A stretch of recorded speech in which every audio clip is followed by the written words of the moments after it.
You're listening to the Packernet Podcast Network. Actually, it's the lead play in our offense.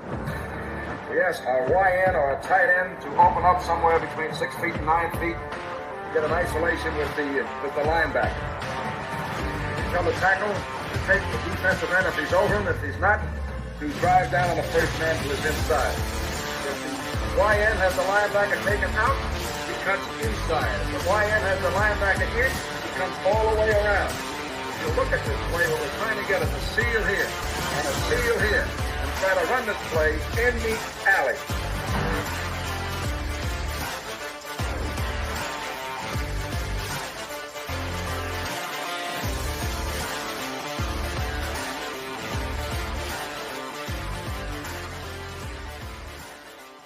What's up, guys? Welcome into Packers Total Access. My name is Clayton. You can check us out on packernet.com. Find me on Twitter at Packers_access. Email us, PackersTotalAccess@gmail.com. Text us, 865-658-5824. Join alongside Jacob. Got the zip. You just zip that up, Jacob? No, I zipped it down a little bit. Look a little too conservative. We got Jacob on the border of Minnesota and Wisconsin, and we got Tim live in Green Bay. Tim said he just ate a whole chicken. Is there some truth to that, Tim? At least half a chicken. We roasted a chicken tonight, man. I was just chowed down before I jumped on the pod. So if I start nodding off, don't take it personal. It's definitely the, 2.5 pounds of chicken that I just ate. It is what it is, man. So obviously Jacob over on Rumble, we're live on Rumble, said Emilio isn't here again, slacker. And then of course United Bates chimes in and says must be an electric race car. So there you go. And if you guys were on the midday PTA stream where we did a little mock draft earlier, number one Packer fan said, let's go Charlotte 49ers, LOL. So I learned today there is a college team called the Charlotte 49ers. Pretty impressive, right? I'm not sure which high school it is, but kind of exciting. So, Jacob, Tim, do you guys got anything you want to hit on before we kind of get into the stuff that I've got lined up here, one of which is an article that Jacob actually sent over? You guys got anything? Sometimes we get to talking, and I know on the front side you're thinking, man, I wish I'd have talked about this. Anything at all? So are you guys talking about the Grant Dubois Charlotte 49ers? Is that a thing? I'm assuming so. There you go. Yeah. Okay. Yeah, there you go. Grant Dubois. Did you say Dubois? Dubois? Dubois, right? Yeah, he wrote that, right? He wrote Dubois. Yeah, right. But he misspelled it, didn't he? Am I thinking right? All right. Yeah, I think so. Tim, we need a spell check on Grant's last name, please, sir. Okay, let's see. I'm just joking, Tim. Don't do that, man. We're good. We're totally good. So we had a Quay Walker. Dubose, Grant Dubois. Yeah, so there you go. Grant Dubois. I can't spell LOL. Well, you're in good company here tonight, sir. I promise you that. So. You can't spell and we can't read. First things first, we got a Quay Walker sighting today, guys, or at least in the last couple of days, evidently. Look who's checking out this came from @Rhodes_JJ. Look who is checking out the Braves for the first time, MLB game, for their first MLB game.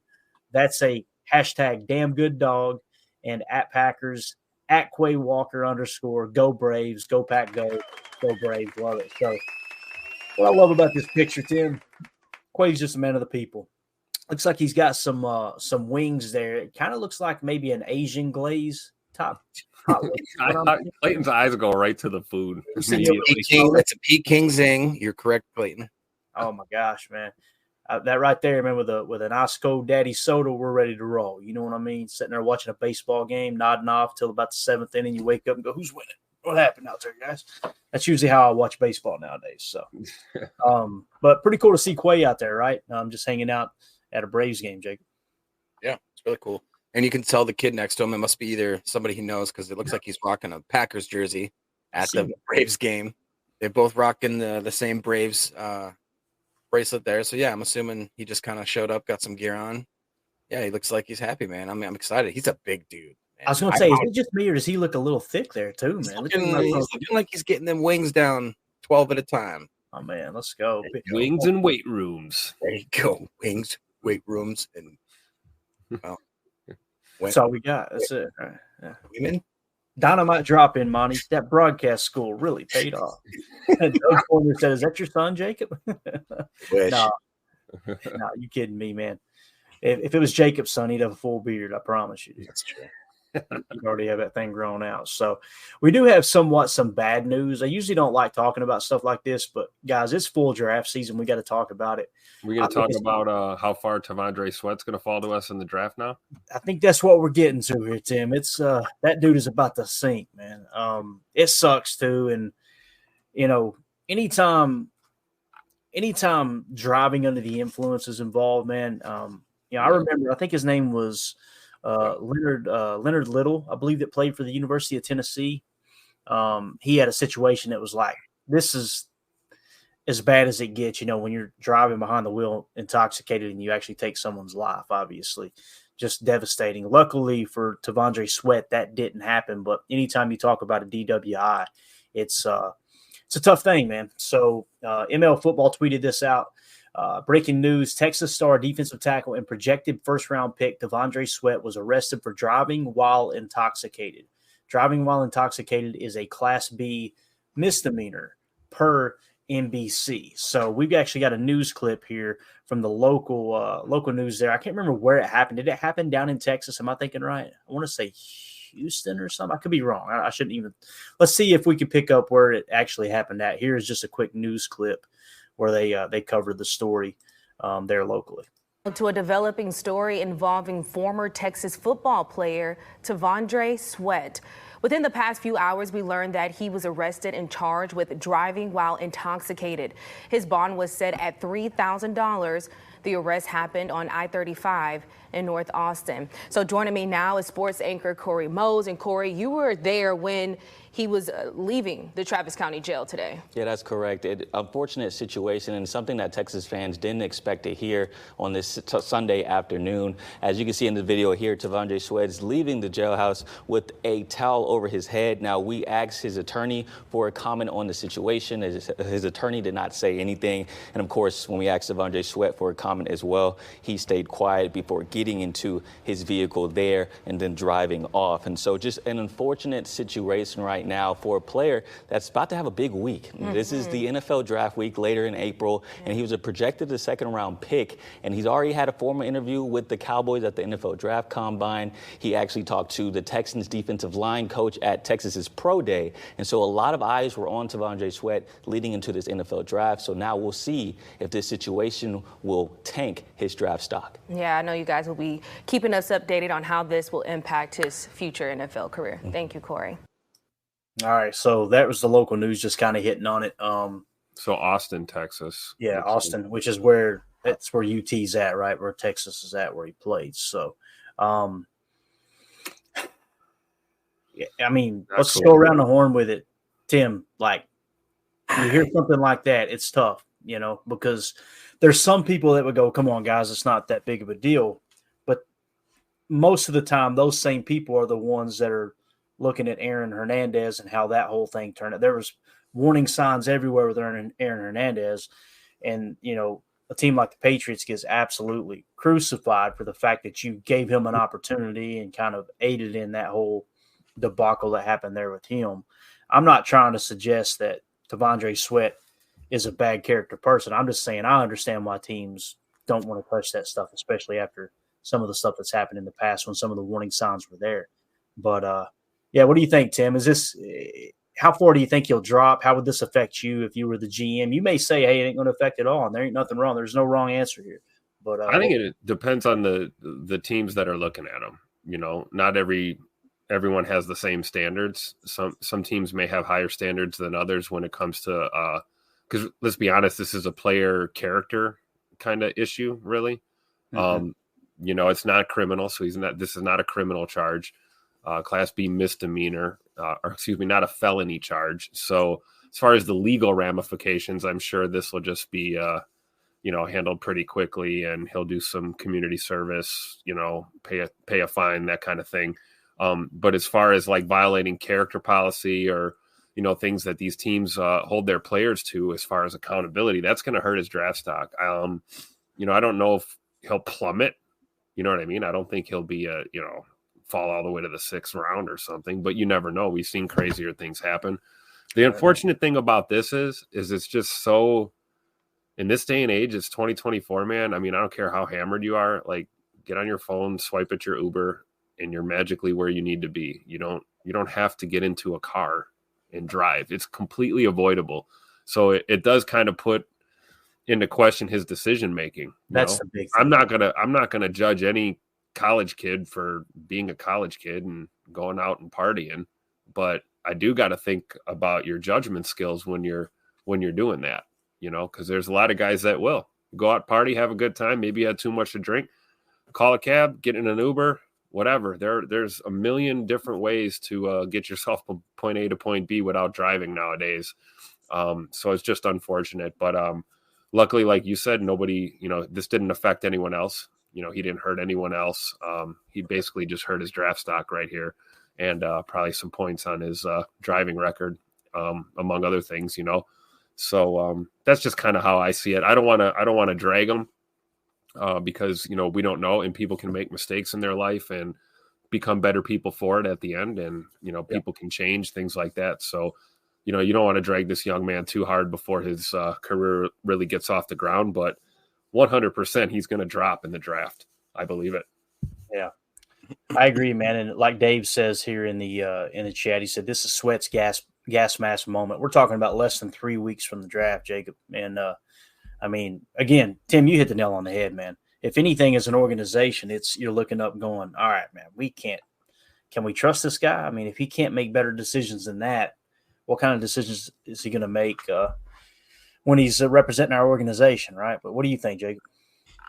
Yeah, I'm going to mimic what Tim said. I mean, people go through different stages in their lives. Lord knows that I was an absolute horrible human being when I was his age. You add in $100,000 of money and a lot of fame and status, and who knows what I would have done.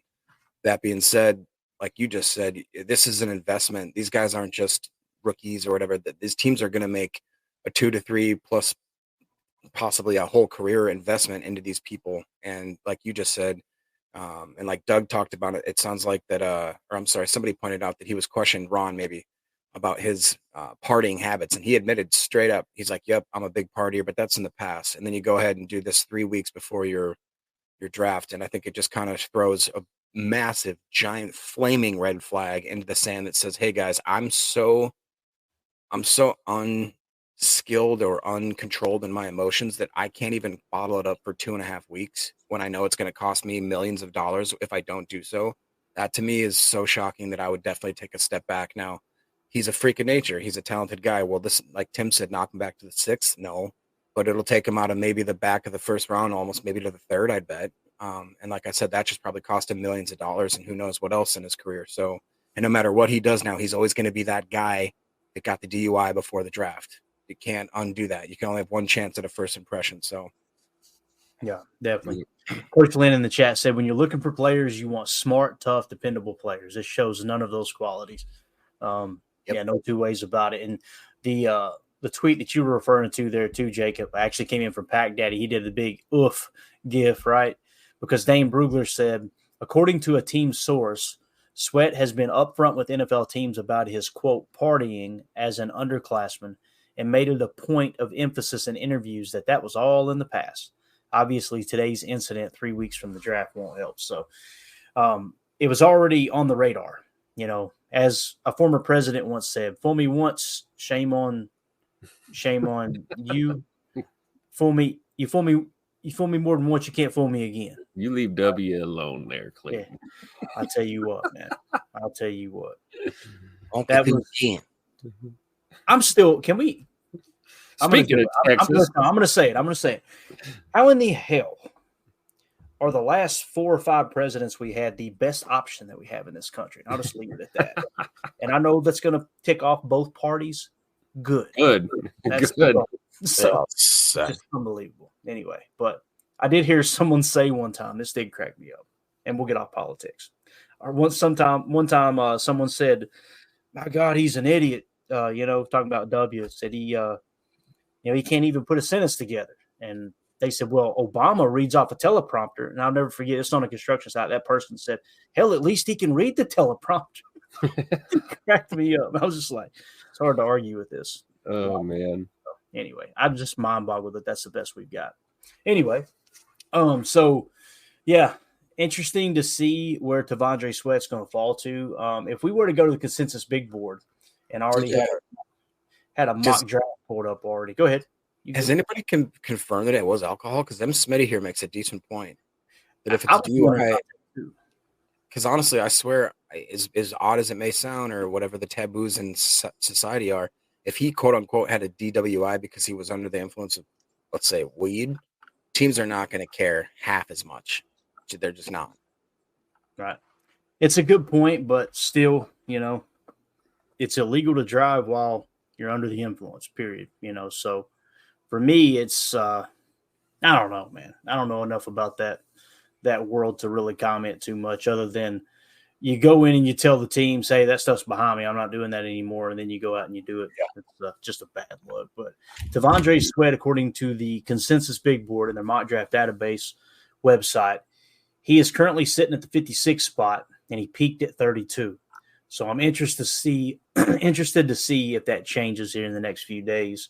But currently, you're saying that basically he's a late first round, first to second rounder, I guess, is the tab you would put on him. So you'll probably see him drop down to the third or the fourth round, I would imagine, because the talent's there, guys. And let's be honest, again, I'm not trying to compare T'Vondre Sweat to someone who obviously took another human being's life, but all the signs were there for Aaron Hernandez, and he didn't drop further than the third round. So I can't imagine it's going to affect him more than that. Seeing that you're not talking about someone trying to physically hurt someone, you know what I mean? So, and some of you would probably think, well, he didn't become that until he got to New England. Now he actually broke a restaurant owner's face by punching him. So yeah, they said Tebow had to drag him out of that place. He being obviously Aaron Hernandez. So that's just the worst case scenario, how things can really turn out when you're talking about Hernandez. But again, it's why teams have to be cautious, man. It really is. So we're not seeing that level with Sweat here. We're not seeing violent outburst kind of stuff, but certainly a character issue because, it's like Jacob said, you look at you're about to enter the draft, the notoriety you have coming from a big school, you're high recruit, all of these things. Well, it's only going to get crazier when you sign your contract in the NFL. Now you're going to throw millions of dollars on top of this, more fame, more notoriety, more exposure. You got to look at it. Is this young man going to be able to handle that well? If going into the draft, we're seeing this, those are the type of things I think GMs are thinking about when they take a shot at drafting somebody. Yeah, for sure. All right, so that's the T'Vondre Sweat news. And again, you're going to have stuff like this is going to continue to kind of shape up the draft. Hopefully that's the last negative thing we see in that regard. But you never know, man, as it gets closer to the draft. It kind of reminds me of what Belichick used to say to players. And a buddy of mine that played for Coach Belichick actually experienced this himself. When they would break for the time right before camp or whatever, he would tell them, hey, guys, listen, this is when people do stupid stuff. Please be aware. Because these guys they know that when they get back to training camp, they're going to be locked down, right? They're not going to be, they're going to have their days planned to the minute by someone else. So it's like they try to get all that fun in right before they go to camp. Unless you're Paul Hornung and Max McGee, and they would just, do it during the season. But that's a story for another day. So he would always talk about that. Now, I think about that, too. It's like you just want to talk to every prospect and go, you're this close, man. You've worked your ass off your entire life to get right here. Come on, man. 3 more weeks. You can do this. Let's go. You can do this. You know what I'm saying? It's just frustrating to see people hurt themselves like that. So anyway, there you go. There is the T'Vondre Sweat news. Now, we had some other info come across the wire from our buddy Easton Butler, who's been kind of keeping up with all these top 30 visits. And it says the Packers are hosting Northwestern linebacker Brian Gallagher on a top 30 visit. He did go on to say a likely undrafted free agent target. So it's important to kind of understand where he's going to be at. So when it comes to Bryce Gallagher, let's see exactly where he falls on the consensus big board just to kind of get an idea. Is there a chance he gets drafted or no? They got him in the 408 spot, and he actually peaked at 374. So obviously he's going to be undrafted. I think we feel pretty confident in saying that. Let's see if he's got any kind of profile here on PFF, and I'll just read the grades to you guys and gals here. We're looking for Bryce Gallagher.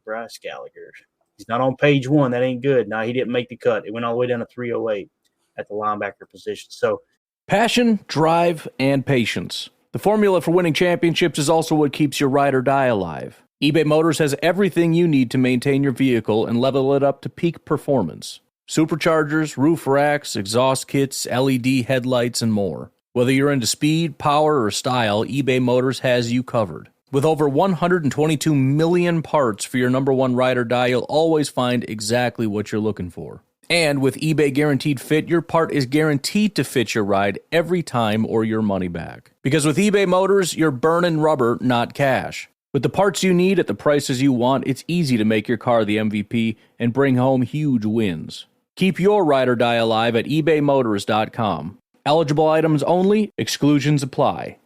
Passion, drive, and patience. The formula for winning championships is also what keeps your ride or die alive. eBay Motors has everything you need to maintain your vehicle and level it up to peak performance. Superchargers, roof racks, exhaust kits, LED headlights, and more. Whether you're into speed, power, or style, eBay Motors has you covered. With over 122 million parts for your number one ride or die, you'll always find exactly what you're looking for. And with eBay Guaranteed Fit, your part is guaranteed to fit your ride every time or your money back. Because with eBay Motors, you're burning rubber, not cash. With the parts you need at the prices you want, it's easy to make your car the MVP and bring home huge wins. Keep your ride or die alive at ebaymotors.com. Eligible items only, exclusions apply. This spring, make sure you're eating stress-free with Factor's delicious, ready-to-eat meals. Every single one of Factor's fresh, never-frozen meals is chef-crafted, dietitian-approved, and ready to eat in just 2 minutes. Like literally 2 minutes. You can choose from a weekly menu of 35 options, including Calorie Smart, Keto, Protein Plus, Vegan, and Veggie. And they've got more than 60 add-ons every single week, like breakfast, on-the-go lunch, snacks, beverages. So there's nothing to wait for. Get started right away. If you're looking for something gourmet, they've got that too. They got premium ingredients like filet mignon, shrimp, truffle butter, broccolini, asparagus. I don't even eat that good. It's also going to be tailored to your schedule. You can customize your weekly meals with the flexibility to get as much or as little as you need, pause, or reschedule deliveries to suit your lifestyle. So head over to factormeals.com/PackDaddy50 to use code PackDaddy50 to get 50% off your first box plus 20% off your next box. That's code PackDaddy50 at Factor. This could be a smokescreen. It could be one of those undrafted free agents. We talked about how Ted Thompson, this is how he used to do business, Jacob. He was always spending a good chunk of those top 30 visits on guys that they don't plan on drafting, but he wants to get as much information as possible because when you sign that UDFA, obviously those can be as valuable as a draft pick. It's an extension of the draft. So you got anything on Bryce Gallagher? I got nothing on him, man. I did not know who that was. I'll be honest. Yeah. But can I ask you a kind of a fun question? Which Cody McDougal, he said, "Who's the Conor McGregor of the NFL?" We were talking in the chat about some random stuff, and that popped up. Mm-hmm. Who would you think would be the Conor McGregor of the NFL? I know who it was when I was growing up. It would be like Bill Romanowski or some just Romanowski, man. That was a freak. So I guess when I don't fully understand the question. Are you saying like the hothead, cocky, whose personality, right? Yeah, biggest personality. Yeah, man, that is tough. I can see Jair on that list. Jair kind of carries himself that way. Yeah, I think that's a pretty fair comparison. Yeah. Here recently, one that come to mind for me is AJ Hawk's brother-in-law. No, not AJ Watt. JJ Watt's brother-in-law.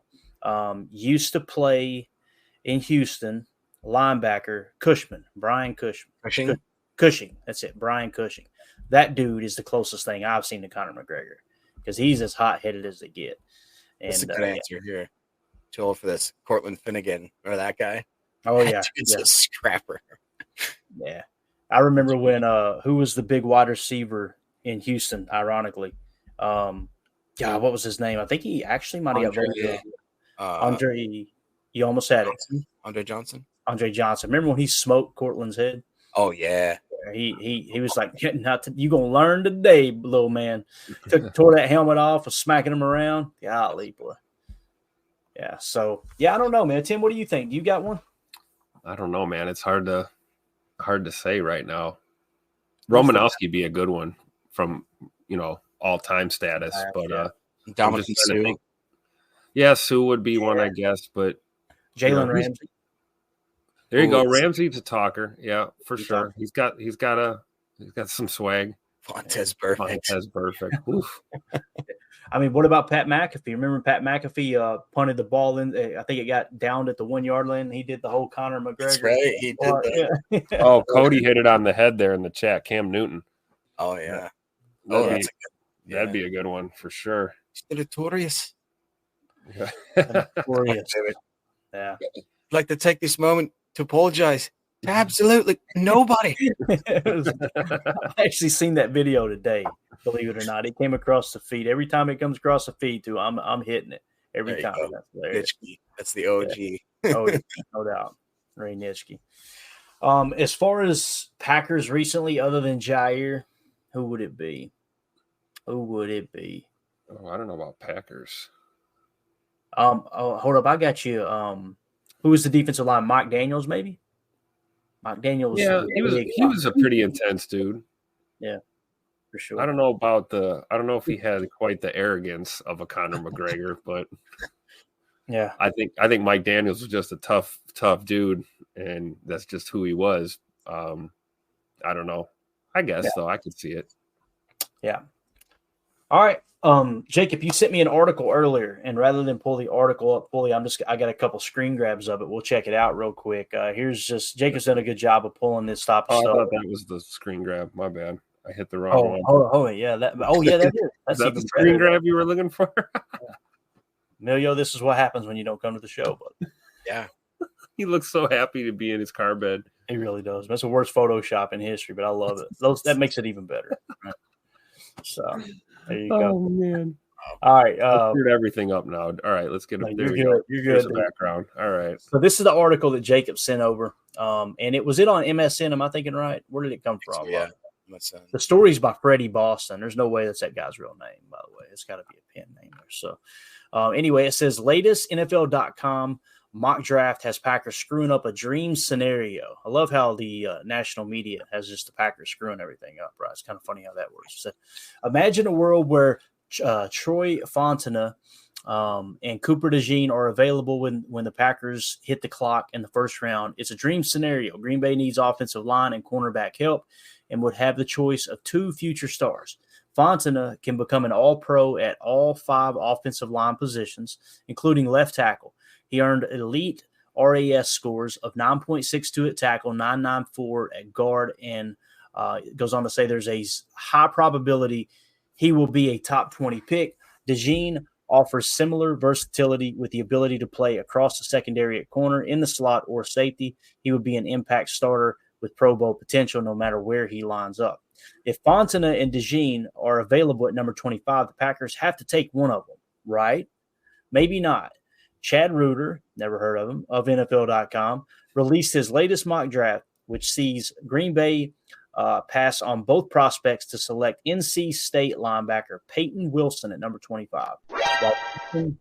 While Wilson would be a fantastic day 2 option and help address the Packers' biggest positional need, it's hard to get behind this choice on the opening night, especially considering the other options. The article goes on to say Packers must avoid linebacker in first round of the 2024 NFL draft. Let me get a little closer here. Linebacker may sit atop the Packers list of needs, but they shouldn't burn the number 25 at the position. It's rarely the correct choice to draft an off-ball linebacker in the first round, and there are no game-changing prospects in this year's class. History backs it up. Between 2013 and 2020, 21 off-ball linebackers were selected in the first round. Only 4 landed second contracts with the team that drafted them. We only go to 2020 because linebackers picked in the following drafts are still playing on their rookie deals. It's not a premium position despite the Packers' urgent need. They shouldn't prioritize linebacker on day one. Green Bay will have a chance to land a top offensive lineman or cornerback. In the case of the NFL.com mock, Fontana and DeJean were available. It's not a criticism of Wilson to say drafting him at number 25 would be a bad decision. Hey, we're not talking bad about the guy. We're just talking bad about him. He can become an excellent starter in the NFL. Doesn't that sound nice, guys? And will be on the Packers' radar after earning a RAS of 9.88. However, his injury history is a concern. It may keep him out of the first round. So I like how they bring it back around and basically said it's a bad pick, but it wouldn't be a bad pick, right? Sure but he stays hurt a lot, so it would be a bad pick. That's basically what the article said. But I'm glad you sent that, Jacob, because we need as much information as possible as far as different websites and who they're taking where. So obviously there's one scenario where they got Peyton Wilson getting selected at 25. How would you feel about that, dude? As far as Peyton Wilson, linebacker out of NC State, getting selected at 25? At first I think that I'd like it. If you would have asked me about a month ago, I probably would have said, yeah, I'm cool with that. But as we've done our exercises, if we've done our mocks and that kind of stuff, I just think that it's very glaringly obvious that you need, in whatever order it comes, you need to address cornerback, you need to address offensive line within the first 2 picks. That's just how I'm going to basically use that as my kind of putting that in stone as far as my draft strategy. Every mock I do, if I don't go cornerback or offensive line within my first 2 picks, it just does not shape out to a draft that I like.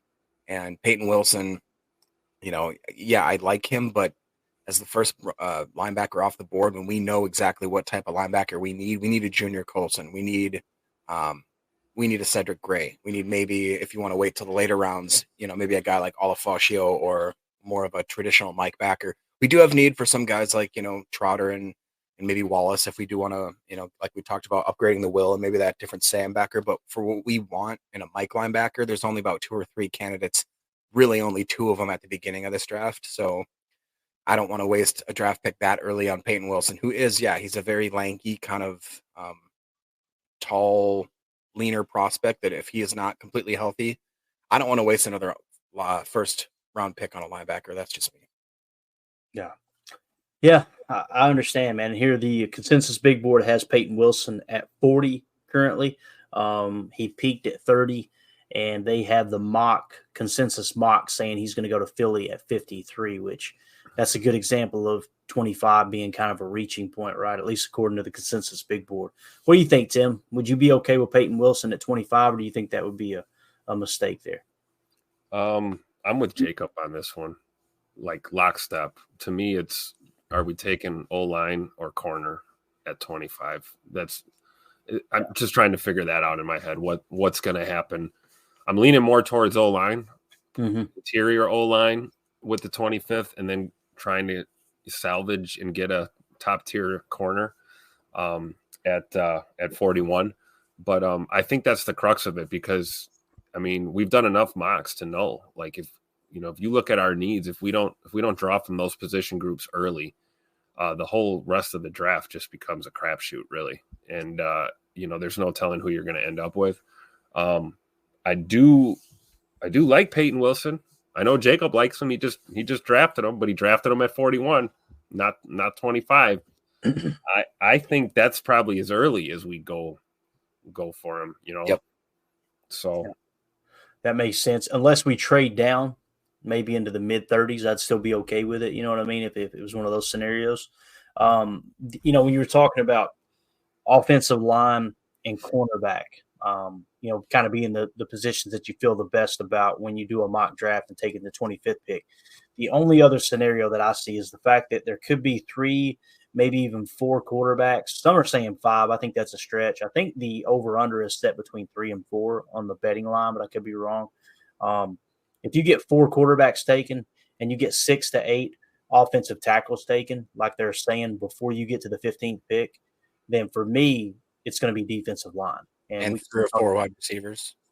Yeah, exactly. That's the other thing too, right? I mean, there's going to be just a ton of quarterbacks, receivers, and tackles taken. So if that happens, then you're probably going to get your pick of the litter in defensive line. And I actually did a mock earlier today by myself using my board for the top 100.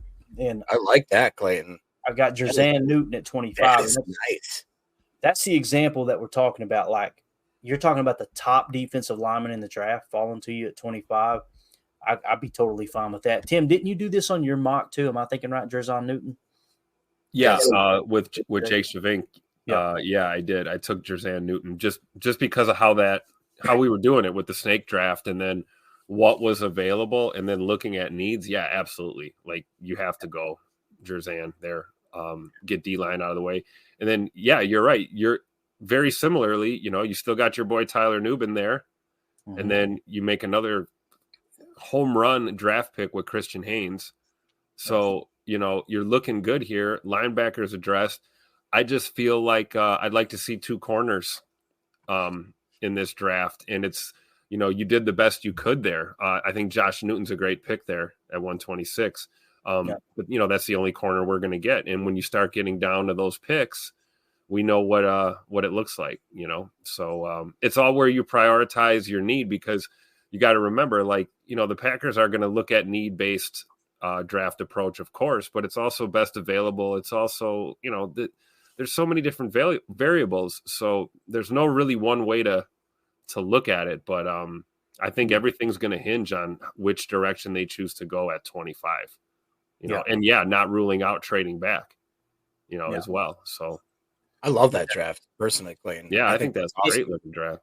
I basically worked my board, but I didn't want it to go too long. So I worked my board for the top 100 and then just went to PFF. And I tried to glance back at the board, but I worked the board really, really hard for the top 100 picks. And basically what it came down to, just to kind of give you a point of value with each of these picks.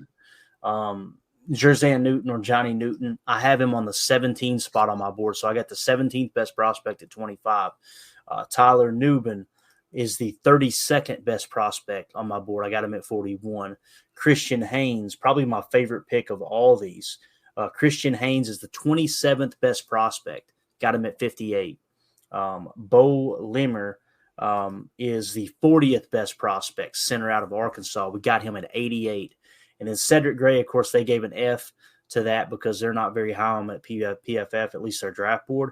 But Cedric Gray on my board is see, where's he at? He's actually sitting in the 64 spot. We were able to get him at 91. And then, of course, Josh Newton is one of my favorite corners in this draft. He's 71 on my board. We got him at 91 or at 126. And the Javen Foster one was really interesting because we pulled the PFF grades up, and it was like, holy cow, this dude graded out really well. Missouri. Yeah. So, yeah, it was a lot of fun. We still got Trayvon Wallace. I don't think Trayvon Wallace is going to drop that far. I really don't. With like the 33rd team has him as the third best mock, and I think they got him around 64. I could see him falling, outside of the top 100 being possible.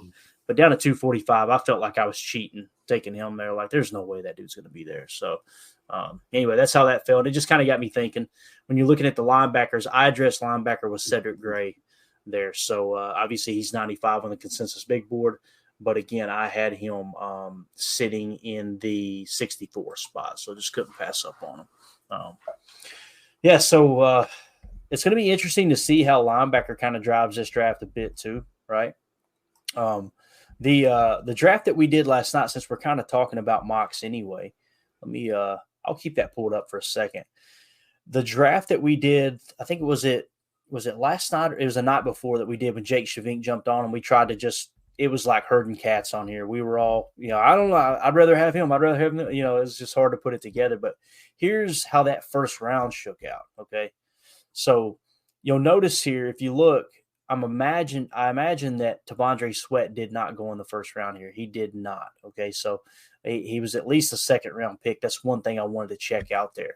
But the order in which these picks went was Caleb Williams 1, Drake May 2, Joe Alt 3, Marvin Harrison Jr. 4th, Malik Neighbors 5th, Brock Bowers 6th, Quinyon Mitchell 7th, Rome Odunze 8th, Dallas Turner 9, Talise Fuaga In the 10 spot, Jerzan Newton in this draft went 11th. So there's no way he was going to fall to 25 to us in this specific draft.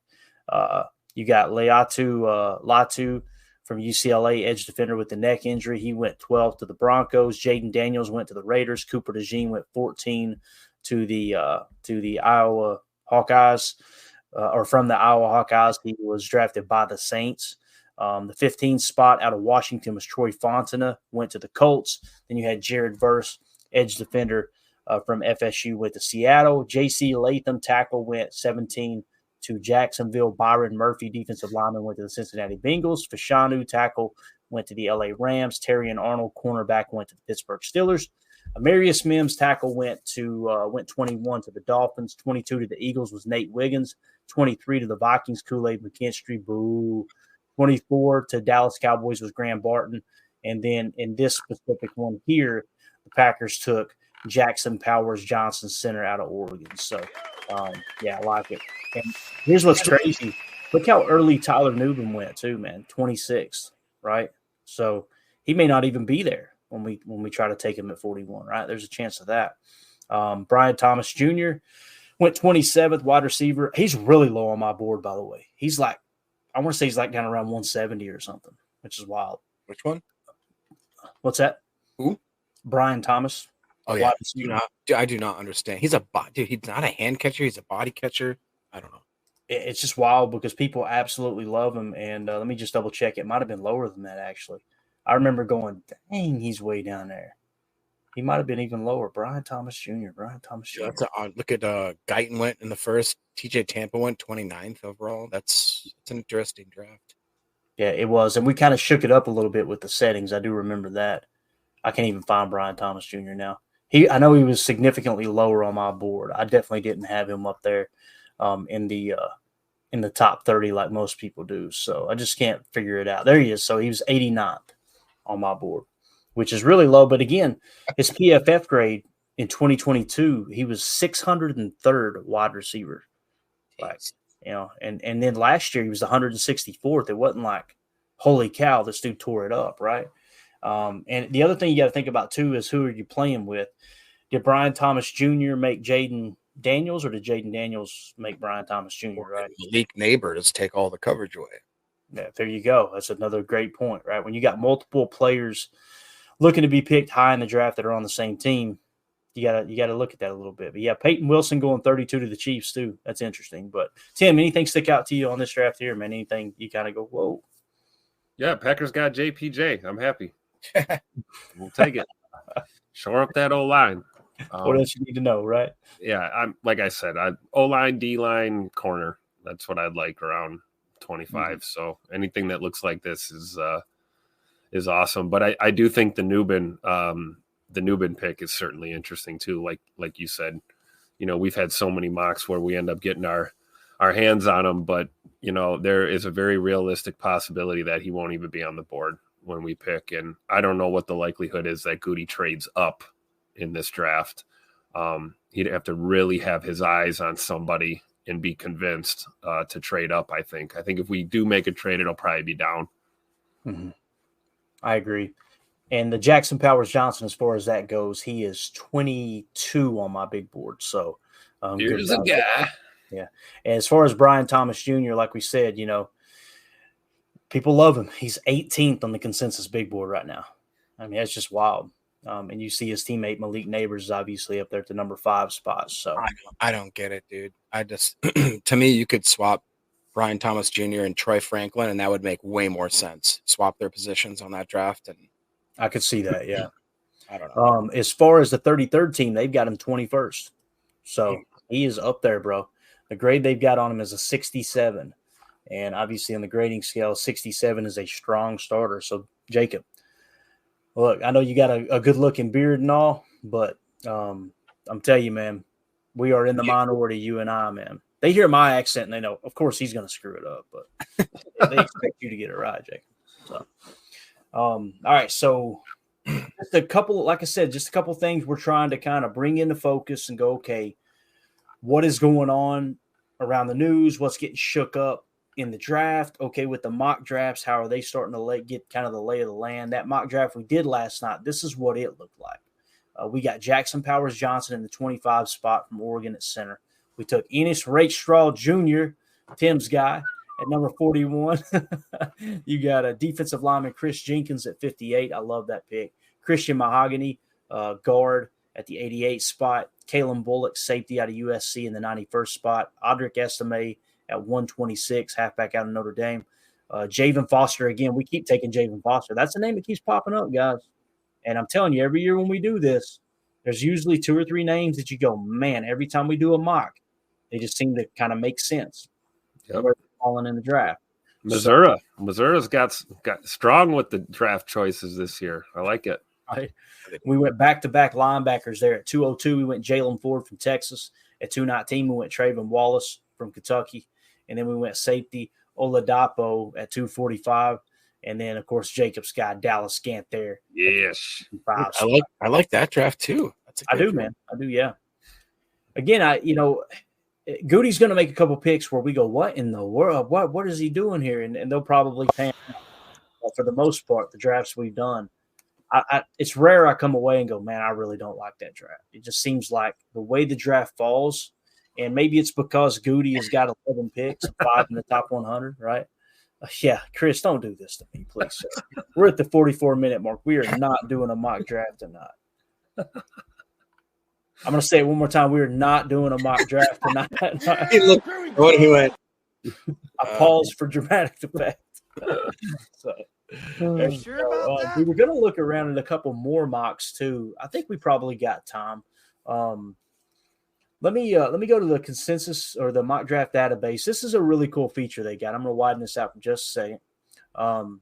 So if you go to mocks, right, and in 2024 mocks, it'll show you the most recent mocks. It just so happens that the most recent one is for Packers Wire. All right. So let's hit on this mock real quick, and this is what their staff put together.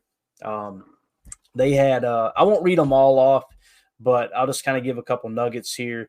3 quarterbacks, 1, 2, and 3 were 3 quarterbacks. Caleb Williams, Jaden Daniels, Drake May. All right.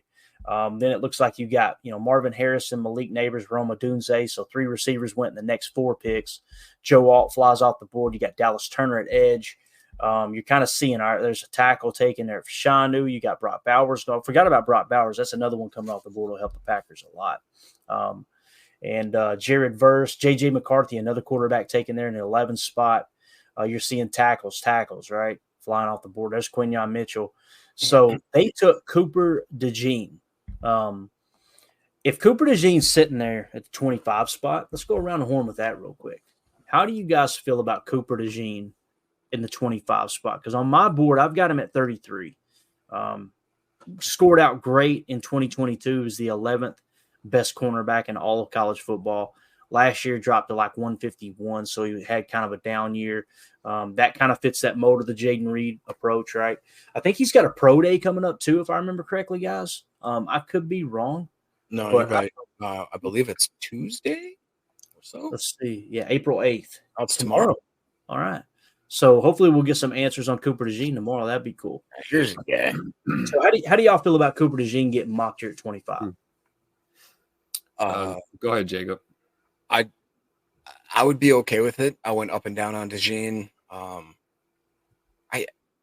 think I'd be okay with it. I like his versatility. I think that he could help us a lot in the return game if need be. I think we could actually plug him in at corner it, and I think that he'd be a great safety, especially with what we need him to do or what we need out of that safety position. I think that I'd be okay with it. I honestly, I would rather him not be there than be there if I had to be honest. But if he is there, I like for instance, I would be, if we have the option to go over Cooper DeJean and Kool-Aid McKinstry, I think I'd still go Kool-Aid if I'm being honest. But gotcha. I don't know. I can see both picks. If I go to Kool-Aid McKinstry on my board, I've got him in the 20 spot, so he is significantly higher. He's 13 spots higher than Cooper DeJean. So yeah, would be a nice decision to have to make. It sure would, Prince. You're right. DeJean over McKinstry. Coach Lynn says, love it. Secondary versatility would allow McKinney to move around. So, yeah. You guys got anything to add on that and the fact that Cooper DeJean taking it 25 there. I wouldn't be upset. There's corners I like better. Rakestraw being one of them. Looking at my notes. Nate Wiggins from Clemson is another one. Kamari Lassiter. He's so Kamari Lassiter. I was gonna Marion Arnold from Bama. I mean, Terry Arnold. I like. We talked about Quinyon Mitchell, another guy, may or may not be on the board there, but there's also a lot of corners that I like less than DeJean as well. And then, Jacob's point about possible utilization in the safety role, in a pinch also makes him kind of intriguing at 25. So yeah, no, I wouldn't be upset at all if we took Cooper DeJean. Yeah. As far as Rakestraw is sitting in the 34th spot. So he's right behind Cooper DeJean. Yeah. One thing we got to take into consideration, I'm pretty sure Rakestraw did not score above a 7. I think it was fairly low as far as his RAS. So Goody's never taken a first-round pick with an 8.3 or less than an 8.3, I believe is what it is. And so, I know what you're saying, Jacob, too, as far as size. We got to consider size, especially in this this Hafley defense too. We want guys to play big and fast and strong. So you can't have too many small corners out there. Chad's calling out Tim. He goes, "Is Tim ever going to let us know if he likes?" Now, tune in tomorrow. I'll be sure to confirm that for you. Replace Tim's name with Clayton and put Newbin instead of Rakestraw. Right? The other one. So definitely. Coach Lynn says I would want to see DeJean in the slot. Or post safety or box. Yeah, that's the interesting thing for sure. See, Jake Shavink says DeJean would be such a good nickel player. And, the only thing that makes me hesitant on that front, I agree. I think he would be a better nickel than Keyshawn Nixon. But it kind of feels like Hafley likes Keyshawn Nixon as a slot. At least that's what was being said, that when he came in and watched the tape of the current players, like, I want that guy to be my nickel is what it sounded like. Now, so why does he like him? I'm still trying to wrap my head around that because too, we've talked about how the second that Goody makes a signing at a position, he usually drafts to replace that position. So I could see him being like, all right, we're going to give Nixon a good bag right here. Keep him on for at least a good solid year or two. Maybe it's more highlighted. This money is for the kickoff stuff, which I've actually heard some weird mixed stuff on the kickoff stuff. But anyways, what if he's more focused on that? And he's looking like, okay, we already paid Nixon. Now we need his replacement right away. That's kind of what I want to do. I don't see Nixon as our freaking nickel corner. I just don't. Yeah. We haven't seen him in Hafley's system yet, though, either. That's a good point. Maybe this is what it takes, and he's utilized in different ways. Or, I don't know. I'm just trying to play devil's advocate. Right.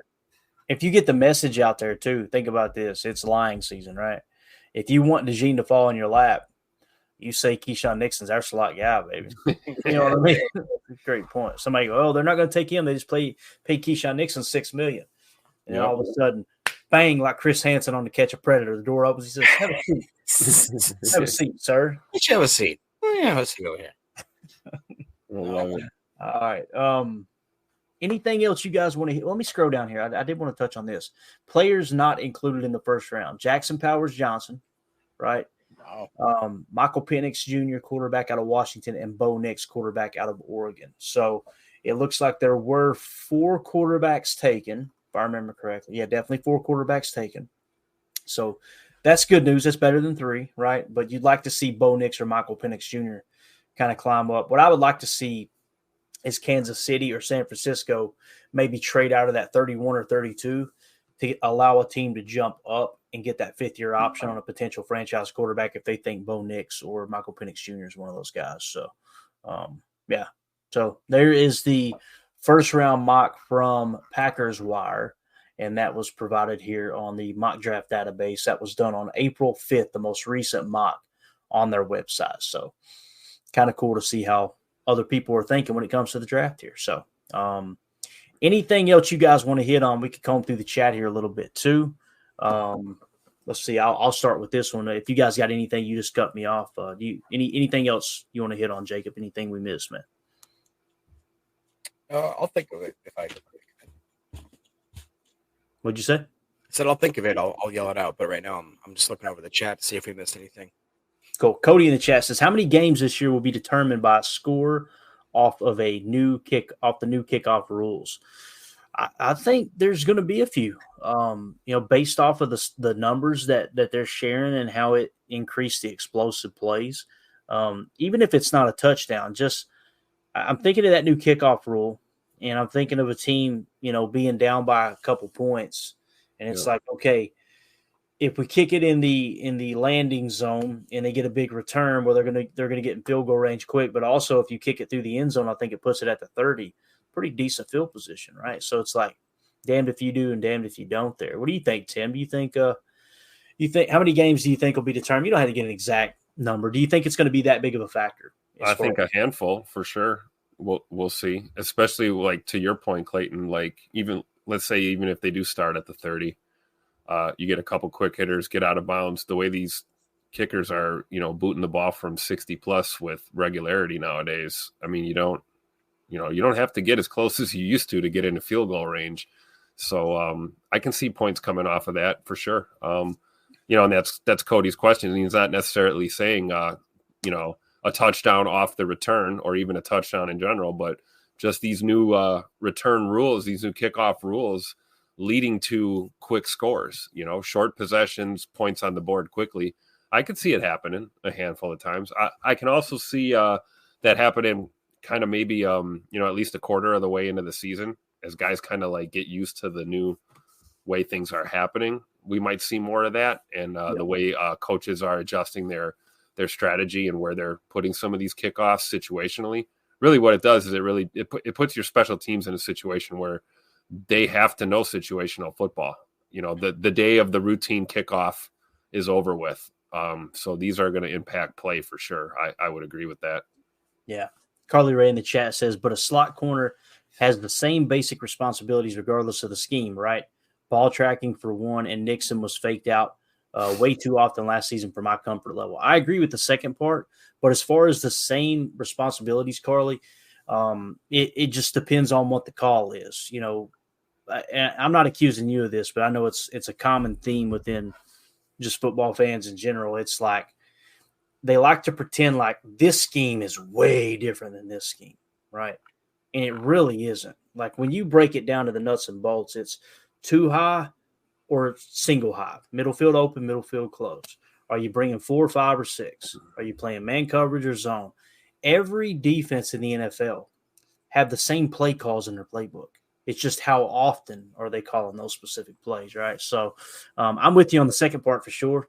I'm not sold on Nixon in the slot either, but I'm not going to sit here and – not that you are either, but I'm not going to sit here and pretend like I know more than Halfley, right? So as far as in his defense, though, are you going to fire that nickel more? And that's what Tim's referring to, right? Are you going to be more aggressive there, right? I think if he's saying he liked Keyshawn in the slot, he had to have been looking at tape last year and just seeing how he's being utilized, you know what I mean? And had to be like, oh man, let me take control of this, and I'll have 25 out there, playing hot to his full potential in the slot, So they're gonna, hey, we got a lot of reasons to put him out there, not just the financial side of things, but I've always believed Keyshawn's more than just a special teamer type of guy. I think it's finding a more defined role for him. And if it's the slot, then we're going to see this year. It's either, it's going to go one of two ways, right? We're going to see a lot of what we saw last year and kind of go, oh, okay, he's not a liability in the slot, but he's certainly not a Pro Bowler in the slot, right? Maybe this is the year he takes that leap. Maybe he puts up, a hell of a season. So we'll see. And to Jacob's point, I still agree with the sentiment of if that's the approach, doesn't mean we don't draft somebody. Right. Doesn't mean we don't bring somebody in behind them, Absolutely. The other thing too, like when you're talking about these different systems and everything, someone asked me the other day, what's the difference between a jack backer and a buck backer? And this is just a perfect example right here. And I read several articles on it and actually asked a couple of my coach buddies down here in Tennessee. There's like 3 different nicknames for those two positions other than jack and buck. So essentially when you're talking about jack backer and buck backer, and the way it's explained to me, it's referring to a 34 defense, okay? Your jack backer is short for jack of all trades. He typically plays outside linebacker, a 7 or a wide 9 tech on the wide side of the field. Preston Smith. You know why they call him the jack of all trades or the jackbacker? Because on the wide side of the field, you're going to run a lot of zone blitzes, and you're going to drop him into coverage. Joe Barry was the only guy that did that. But that's what they refer to as jackbacker. Buckbacker is essentially a Sam backer in a 34 defense, good for setting the edge, that type of thing, as far as against outside zone run, that type of stuff. So on the tight end side is where your buckbacker will be. Buck equals Sam. Jack equals Will. It's essentially what it comes down to. And coaches, just like my buddy was telling me when I talked to him on the phone last night, coaches like to throw their little lingo in there. And sure enough, in an article, I seen a jackbacker or this or this or this is the same thing. And I'm going, God almighty, these people in their pissing contests. It just blows my mind. Do you think that goes to your point, like you were just saying, Clayton, about how, like, hey, it's all these schemes are similar in a lot of ways, and a lot of these plays are the same. Do you think it's just to kind of add deception that, hey, we call it this, you may have heard it this, you're not going to necessarily know, you know? That's a good point. Like if they hear them in passing, right? Hey, you're playing Jack over here. You're Jack. You know what I mean? Yeah. Or you're whatever. You're Camel. Okay, cool. You know, the offense may not pick up on it, but you talk to players, they're not on the field trying to pick up signs most of the time. That's happening on the sidelines with people filming the guys that are getting the signs and all that good stuff. So shout out to Coach Harbaugh, who's now with the LA Chargers. So Coach Lynn in the chat said, would y'all be okay if the Packers traded back to 33 to control day 2 of the draft? Yeesh. Absolutely, man. That would be a dream for me, because there's like, as long as they take a corner. As long as they take Ray Straw at 33. I love it. Yeah. So like Bucky Brooks was saying the other day, he said this is an extremely deep draft, but the depth ends after the 3rd round is what he said. So he's saying, yes, it is deep, but once you get past the 3rd, it really drops off. So as many picks as you can get in the first 3 rounds, I think the better off you're going to be. I really do. So I think that Zambito here, as much as I keep going over and over and over our roster as to what our needs are, I can't help but look at, like, all right, worst case scenario, it's week 1. We've got Jair at one corner, maybe let's say Stokes on the other, and we got Nixon in the slot. Jair gets hurt. That right there is our season. We just had Stokes as our number 1 cornerback now, and we have Nixon sliding into cornerback 2, or maybe Valentine or Ballantyne. Like, we need 2 or 3 stabs at cornerback in this draft, I think, at least. And that's why I struggle with the trading back.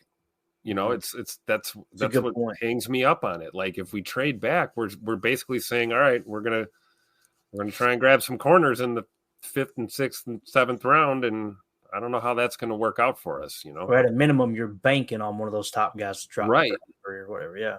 Yep. We don't like that. So, no, it's a great point, man. And you know, back to the whole slot conversation, Jacob, when you said, you know, history is basically tells us that when he pays for a position, he goes ahead and gets a replacement. I think it could be a little bit of that, but I also think it's at that moment, if you're willing to pay someone there, it shows you how much value they're placing on it. Like, okay, this is really important to us right now, right? And again, if the slot goes down, right? Who's playing slot for us? We don't have anybody, right? So that may be why DeJean is so enticing if he's on the board, right? Because you're going to cover corner, and then you got a nickel backup here in a pinch. Yeah, definitely. All right, anything else, guys? Anything else? Let's go around the horn one last time. Jacob, you got anything, bud? No, man. I'm excited. We doing a show tomorrow night, I assume. Yes, sir. We are. We'll go ahead and get that set up. So we're planning on going live tomorrow night. We'll have we can touch on is it Cooper's draft day tomorrow? Yeah, hopefully that stuff comes through in real time. I've had a hard time kind of finding it in real time, and sometimes the RAS site isn't updated very quickly. But like, I think Amagaji should be in the system now, but Cooper DeJeans, hopefully we'll get a good idea. And most of the time what people will do is take the unofficial times, throw them into the RAS system, just kind of on their own to give us an idea. But Cooper DeJean's going to be a big one, man. He is. Like, is he going to score? If he scores over 9, you're going to see his draft stock rise. And I think that'll kind of solidify, okay, if he's there at 25, there's a really, really good chance that Goody's going to take him. If he scores under an 8, you could pretty much roll out Goody taking him in the first round, right? It's going to be huge. And you got edge defender Jonah Ellis coming in on the same day in Utah. Jeremiah Trotter Jr. on the 9th will be something else we could talk about as well. So Prince in the chat says Cooper will work out mid-eclipse so there won't be any film of it. Brilliant. Chess, not checkers, boy. Chess, not checkers. So, yeah, it's supposed to be cloudy here, so we're going to miss the eclipse, I believe. But that last one was cool. You guys ever experienced that? You remember the last one that came through? 2017. I did see it, yeah. I was in Nashville on right outside of a bar. Oh, I won't say Oh, surely not. Yeah, I was working and I was with I just happened to be outside with a homeless gentleman, and he was a cool man who I used to go out He there. said, "Hey, I got a magic trick for you. Watch this." No, and I walked up there, I was like, make the sun disappear. I was like, there's about to be an eclipse, right? He's like, yo, you bring me some glasses? I'm like, all right. And I went and grabbed some glasses. He's like, I got some glasses. He's like, I might as well have a beer, right? While I watch the eclipse. And I went, you son of a duck. And I went in there and I grabbed a beer, and we both sat and drank a beer and watched the eclipse in the middle of the road. So you had a cold beer, a daddy soda, and enjoyed the eclipse with a homeless guy. Is that right? Yes, I did. Yeah. Bro, that is awesome. It was That, great. seriously, I'm not BSing. That is cool, dude. That is good. That's awesome. Okay. I What was. I remember about it, it sounds silly, Tim, but like I remember being outside, we were doing a huge mulch job for a customer, and the shadow being cast across the leaves, every shadow from a leaf was the shape of the eclipse. That blew my mind. Wow. Like you could, it looked like a little mini sun with the, with the God's thumbnail. You know what I'm talking about? Yep. Moon look. I was tripping. It's like, what is this? So where were We you were at? in the woods in Hendersonville, North Carolina, in the summer of 17, and I just remember when it happened, what you were saying visually, but the fact that all the wildlife, every bird, every insect, every noise just stopped. Everything just got real quiet during that whole time. And then as it passed and we got sunlight again, you heard the activity just pick back up. It was kind of eerie and surreal. That was probably my biggest memory. Hey, nature knows, dude. Yep. And if you're ever in the woods and there's not an eclipse happening, I grew up in the mountains. Like it was dirt bike, squirrel hunting. That's where I spent my time in Harlan County, Kentucky. If you're ever in the woods midday and things go quiet, take a peek around because there is a predator nearby. Let me tell you, you look over and off in the distance through the cattails and the spruce thicket, you go, is that Bill Belichick? We're in the woods, so. Yo, hey, if you guys want to watch, if you guys are like me, I love horror movies, but they have to be somewhat good, somewhat entertaining. I love cheesy ones too, but like, anyways, I can't remember. It's on Amazon Prime. It's called Exists. If you like, that's Bigfoot movies that are like, it's the best Bigfoot movie I've ever seen. It's shot kind of like in a situational, almost like the Blair Witch Project. Come on. It's actually by the same writers that did the movie. It's the best Bigfoot movie I've ever seen. It's not 100% great, but it's really good. It's actually watchable. At the end of the movie, I was like, wow, that was pretty good. Like, that was actually good. Exists. Check it out. Bill Belichick is the main character, yes. True Bruce Steve says that predator's name, Clayton. Yeah, if I smell chicken wings up there in the woods, I become a predator. I promise you that. Yo, have y'all ever heard of Bobcat in the woods? Oh, bro. It's I think I told you. Ever seen one? Terrifying. Bro, I think I told the story on the pod. I'm going to tell it again. We're only an hour and 6 minutes here, right? All right. Talking about bobcats. We were deer scouting one day. Me and my buddy Kyle Moyers, one of the best men you ever meet. He had this old dog, Leo. Leo was an old hound. Leo was not scared of it. I seen and heard stories of Leo chasing after bears. Like, he wasn't scared of anything, right?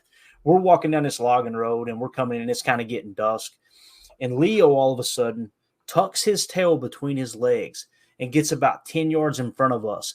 And, I mean, he is terrified. And I'm like, what has got Leo spooked like this? Like, Leo's a badass. Like, what are we doing here? And all of a sudden, dude, we were walking along this logging road. There's a huge cliff line where they had cut the logging road out of the side of the mountain. And all of a sudden that bobcat let out, bro. The rest of the way, Leo was in between us, and I was in the back walking backwards with my shotgun faced out. Kyle was in front of me walking forward with his shotgun. We were waiting for that thing just to come off the cliff line. Terrifying. Sounds like a woman or a baby screaming. It's just like the worst thing ever, bro. We need to get that sound bite. You did this, Jacob. You did this. This is your fault, Jacob. I see you got a bunch of them, Mark. Go ahead, get after them there, Jacob. I'm throwing shade over here, going, sure, time to talk about bobcats, but not to do a mock draft. And we got 2-0 for the St. Emilio's got his race car bed ready just in time to hide from the eclipse. And then Carly Ray giving me shade, saying it's the best I've ever seen. It's pretty watchable. It really is good. I'm not. And Harry and the Hendersons. That's it's better than Harry and the Hendersons, says Dead Fish. Well, all right, let's get out of this. Show sucks. I really appreciate y'all hanging out with us. We'll be back tomorrow for PTA Live. Someone asked Chris, Ron Sample, sitting in the deer stand, Bobcat walked up and looked at me and spit a mouse out. He said, "Yeah, I don't need this anymore. Come on down here, old man. Get out of that tree stand." Someone, Chris N, asked a question here I wanted to hit real quick, man. Where's it at? I know it's up here. He said, "Good morning, Lambo?" Question mark. We did get a couple other ones too. Yeah. Tomorrow I could possibly swing it. I don't know. What are you thinking, Tim? I don't know about tomorrow. Maybe try to shoot for Tuesday morning. Yeah. Yes. All right, no good morning, Lambo. No good morning, Lambo. We'll try to get something, at least a couple of them maybe lined up for this upcoming week. I got some stuff starting up, but I think it'd be nice. Me and Tim could definitely throw out at least a couple smaller ones maybe this week. Yeah, for sure. Whatever you guys want to do, man. We survived the eclipse. We'll see you Tuesday morning. Yeah, that's a big gift. Exactly. So we'll be back tomorrow night for PTA Live, 7 Central, 8 Eastern. We may have time for a mock drafting, but we got to make sure we get through all our Bobcat stories first of all. And Jacob having a cold beer with a homeless man watching an eclipse, that sounds like something out of a movie, man. I love it. So that sounds like a movie right really there. It does. And then the movie starts and the homeless man takes you back through his life, right? And talking about where he got his start and everything. Write this down, Jacob. What are we doing, man? Write this down. Bumps into him and says, "Let me buy you a daddy soda." That's it. Exactly right. This is our Goodwill Hunting about this guy I fist fought one time in college. His name was Bill Belichick. What'd you say, Jacob? This is our Goodwill Hunting moment. We just got to write this down. Yeah. Just write it down, man. Write it All right. down. Appreciate y'all. We'll see you tomorrow. That's exactly right. For those of you listening on the pod, thank you for making us a part of your day. As always, let's go out and be the change we want to see in the world. And go Pack, go. The power sweep actually is the lead play in our offense. We ask our YN or a tight end to open up somewhere between 6 feet and 9 feet, get an isolation with the linebacker. Tell the tackle to take the defensive end if he's over him. If he's not, to drive down on the first man to his inside. If the YN has the linebacker taken out, he cuts inside. If the YN has the linebacker in, he comes all the way around. If you look at this play, what we're trying to get is a seal here and a seal here. And try to run this play in the alley.